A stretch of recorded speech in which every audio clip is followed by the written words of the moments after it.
Welcome to another book review. This one is story worthy. My name is Albert Huang. Welcome to Bort's Bookshelf. This is my bookshelf.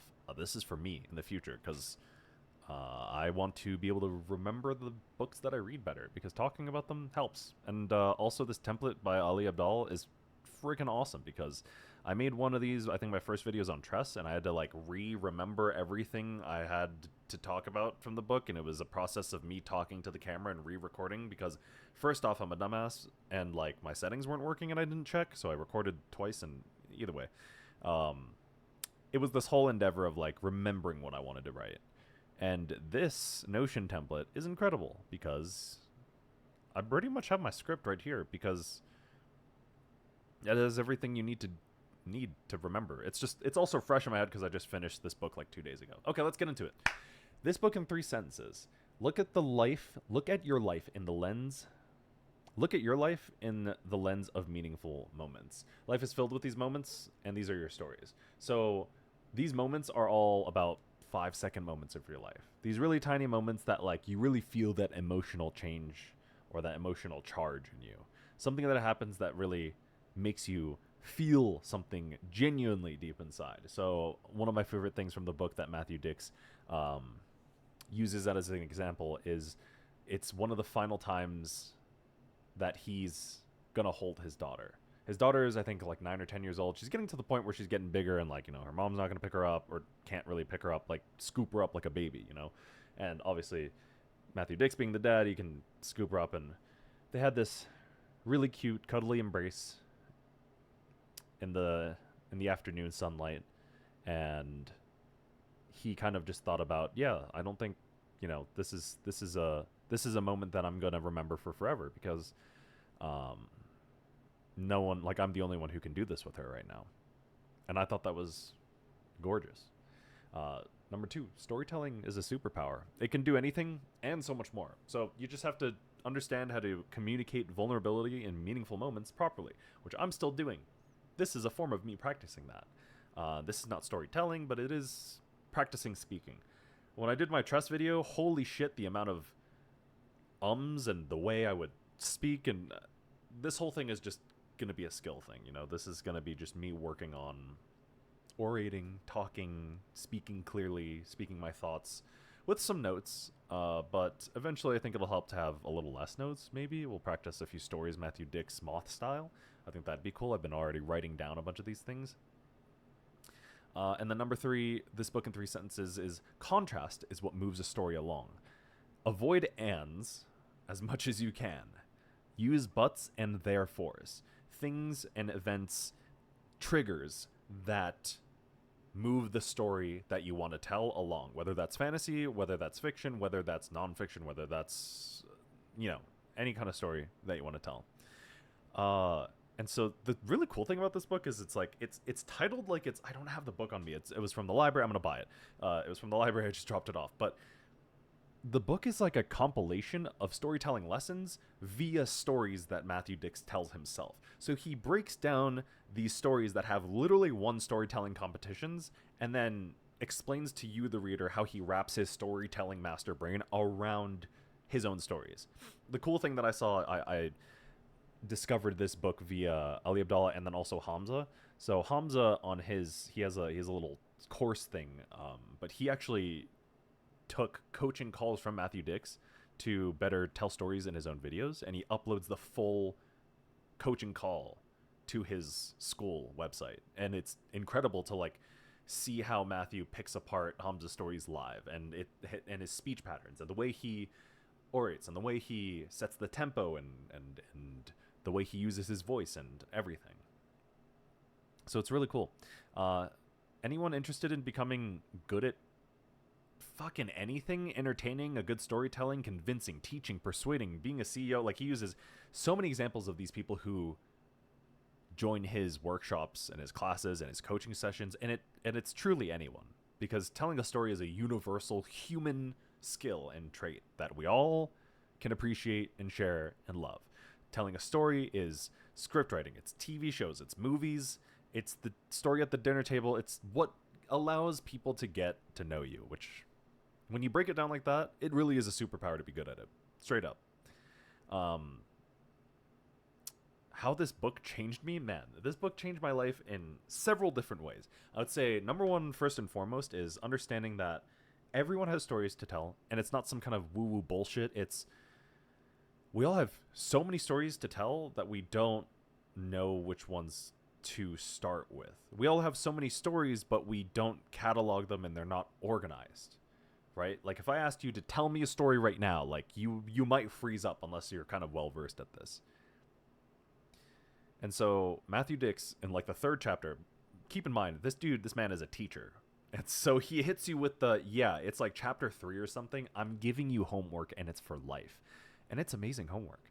It's the last 5 minutes of your day or like whenever you have time to schedule it out, preferably the last 5 minutes of your day because it's towards the end. Not too much else is going to happen.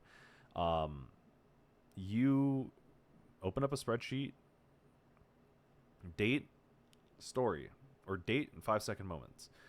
Essentially, I should probably explain that, huh? So every story is realistically a 5-second moment where you changed, where you felt a certain type of emotion. Not every single 5-second moment is going to be a full story. Sometimes it's going to be an anecdote. Sometimes it'll be a nice, just kind of like tidbit to talk about. But realistically, life and the most important moments in our lives boil down to 5-second moments. And it is really cool when you think about it because for the most part, it's true. So here's one of the quotes. Dig, search, hunt, fight for the 5-second moment.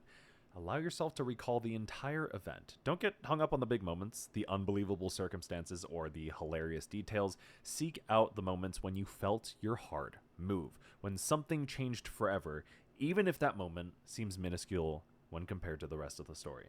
That's going to be your 5-second moment, and until you have it, you don't have a story. That's some harsh critique, but it's true because that's what a real story is. The tale at the dinner party, the travel story, it's just a walk down memory lane. It's stuff that people can't remember. I just went on an Italy trip. The amount of times I talked about the food there, no one gives a shit. I'll tell you straight up. I told like 5 or 6 different people about this amazing squid ink risotto. No one cares. It's fine. But it's one of those things. You do it and then you understand. And then you practice it. And it has to be a moment. And that moment for me wasn't the pasta. Even though the pasta was amazing. It wasn't a 5-second moment. So it wasn't a real story. And so he goes on to say, if I had to tell a story from today, a 5-minute story on stage, about something that took place over the course of this day, what would it be? Like today, like literally today. As benign and boring and as inconsequential as it might seem, what was the most story-worthy moment from my day? And that is the practice that I've been settling into. I've been doing my homework for about a week, and there's some moments. It's cool. You get to look back on them and the moments that you catalog, and it's like, shoot, man, like, this helps your memory with your life, too. Like, I'm 25, I'm going to be doing this till I'm 75. I'm going to have so many damn stories, y'all won't even believe me. It's going to be crazy. You're going to think my memory's cracked. No, I got a spreadsheet. Thanks, Google. Don't die, because that's where my spreadsheet is, please. I should probably back that up somewhere. And so the third point to this whole 5-second moment thing is that humor is optional. People like to tell funny stories. But if you want to be a storyteller, not a stand-up comedian, heart is non-negotiable. It has to be that moment for you, because that moment of your heart moving, that moment of your emotions is you being vulnerable. Chances are a lot of the time it's going to be you being vulnerable, and it's going to be you connecting with your audience. Matthew Dix talks about, I think, 4 different times. He doesn't talk about it 4 times, but he says 4 different times he's told a story, a very vulnerable story. And 4 different times he walked off stage and he had a woman come up to him and tell him about their miscarriage. He would be the first person all 4 of those times. Every single time. And it's because these stories unlock this vulnerability, this connection, because I think innately, just as humans, we evolved around stories. Think about religion. Think about the way we idealize traits and stories and heroes. Like, that's just how we as humans have learned how to be human. It's like we've learned the lessons of our ancestors, and we have this insane capacity to pass knowledge down. And for the most part, it's best remembered and best connected with through stories, and that's incredible. So yeah, here's some notes and just general tips from the book. So tell stories only on your perspective, only from your perspective. If you have a perspective from like your girlfriend or something, that's cool. Tell it from your perspective and what she said to you. How do you tell other people's stories? You don't. You tell them what you heard from them. So it's not she did this. It's like she told me she did this. And the dinner test is basically if you can't tell it at a dinner table, chances are it's not going to be good enough to tell in general. All right, homework for life. It's 3 chapters in. I'm tearing up, and I'm already in love with this book. These are just notes that I'm going through now.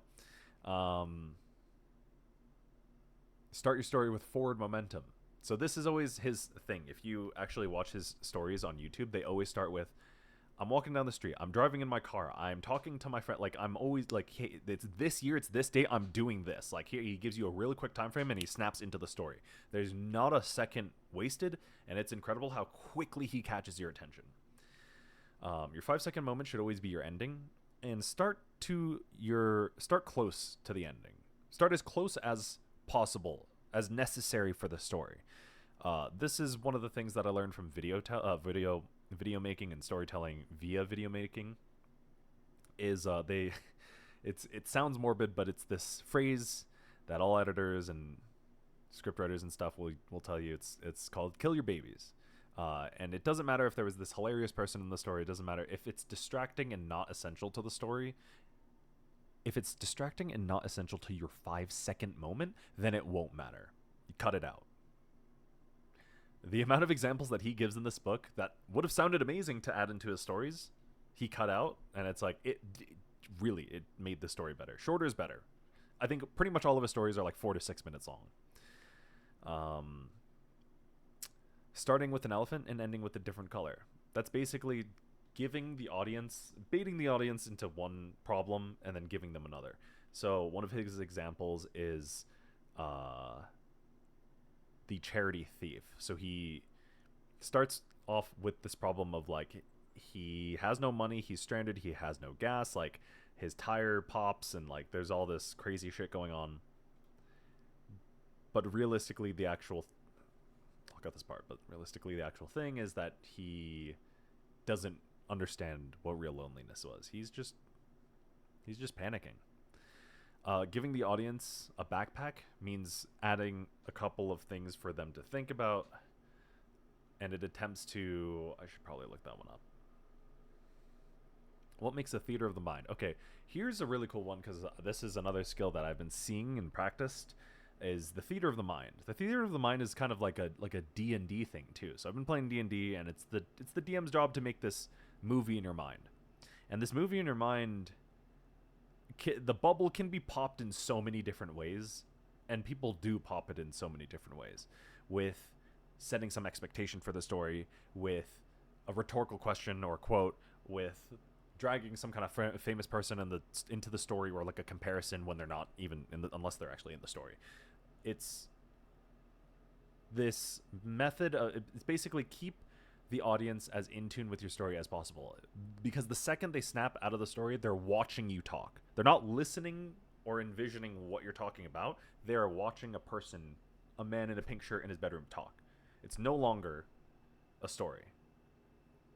So that's why a tip that I saw him give to Hamzo is he always likes to start his locations as general as possible. So it's, I'm in my kitchen. Boom. Instantly you're imagining a kitchen that you're familiar with. I'm in my bedroom. Most people are able to envision a bedroom that they're familiar with. No anachronisms. Nothing like if you're talking about a story in the 90s, you can't have a Nintendo Switch. Nothing like that. That will immediately pop the bubble of the theater of the mind.